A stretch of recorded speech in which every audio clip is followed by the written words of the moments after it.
Hello friends, ഞാനിവിടെ ഉണ്ടാക്കാൻ പോകുന്നത് വെജിറ്റബിൾ മസാല കറിയാണ്. അതിനാവശ്യമായ ഇൻഗ്രീഡിയൻസ്: ടൊമാറ്റോ, ഇഞ്ചി വെളുത്തുള്ളി പേസ്റ്റ്, 5 പച്ചമുളക്, ഉരുളക്കിഴങ്ങ്, വല്യുള്ളി, കോളിഫ്ലവർ, മധുരക്കിഴങ്ങ്. വെജിറ്റബിൾസ് ഏത് വേണമെങ്കിലും ഉപയോഗിക്കാം. അതിനുശേഷം ചട്ടി അടുപ്പത്ത് വെച്ച് അതിലേക്ക് ഓയിൽ ഒഴിക്കുക. വെളിച്ചെണ്ണ ചേർക്കരുത്, ഓയിലോ നെയ്യോ ചേർക്കുക. അതിനുശേഷം സ്പൈസസ് ഇടുക: ഏലക്ക, ഗ്രാമ്പു, പട്ട, പെരിഞ്ജീരകം, ബേ ലീഫ്. അതിനുശേഷം കട്ട് ചെയ്ത് വെച്ച ഒരു വല്യുള്ളി, കറിവേപ്പില എന്നിവ നല്ലപോലെ എണ്ണക്കകത്ത് മൂപ്പിച്ച് എടുക്കുക. ബ്രൗൺ കളർ ആവേണ്ട ആവശ്യമില്ല. ഇത് ചപ്പാത്തിക്കും പത്തിരിക്കും ഒക്കെ നല്ല ടേസ്റ്റുള്ളൊരു കറിയാണ്. പൊറോട്ടയ്ക്ക്, ചപ്പാത്തിക്കൊക്കെ നല്ല ടേസ്റ്റ് ഉണ്ടാവും ഈ കറി. അതിനുശേഷം 2 ടൊമാറ്റോയും 1 സ്പൂൺ ഇഞ്ചി വെളുത്തുള്ളി പേസ്റ്റും 5 പച്ചമുളകും ചേർത്ത് ഒന്നും കൂടെ വഴറ്റുക.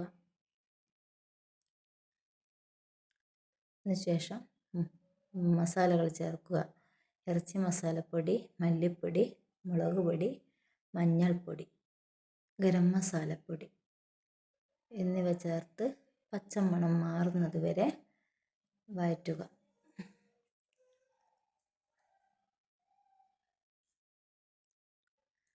അതിലേക്ക് ആവശ്യത്തിന് ഉപ്പ് ചേർക്കുക.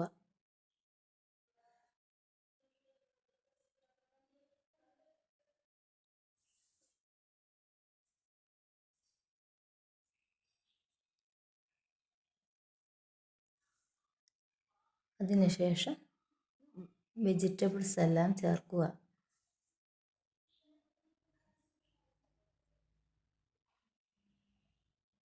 കോളിഫ്ലവർ നല്ലപോലെ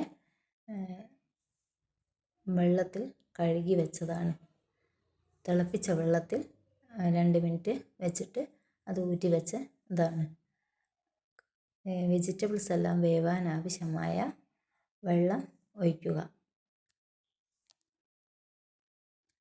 അതിനുശേഷം ഒന്നും കൂടെ നല്ലപോലെ ഇളക്കി യോജിപ്പിക്കുക.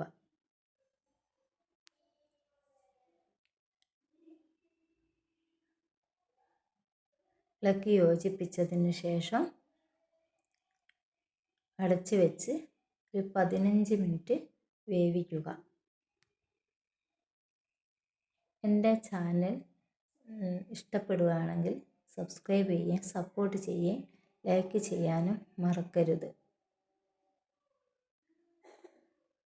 ഞാൻ ആദ്യമായിട്ടിടുന്നൊരു ലോങ് വീഡിയോ ആണിത്. എന്നെ എല്ലാവരും സപ്പോർട്ട് ചെയ്യണം. ഒരു തേങ്ങയുടെ പാല്, 1/4 പാലാണ്, അത് ഒഴിക്കുക. വെന്ത് കുറുകി വരുമ്പോൾ ഒരു തേങ്ങയുടെ 1/4 പാല് ഒഴിക്കുക. അതിനുശേഷം ഒന്ന് തിള വരുന്നത് വരെ വെയിറ്റ് ചെയ്യുക. പിന്നീട് മല്ലിയില ചേർത്ത് ഉപയോഗിക്കാം.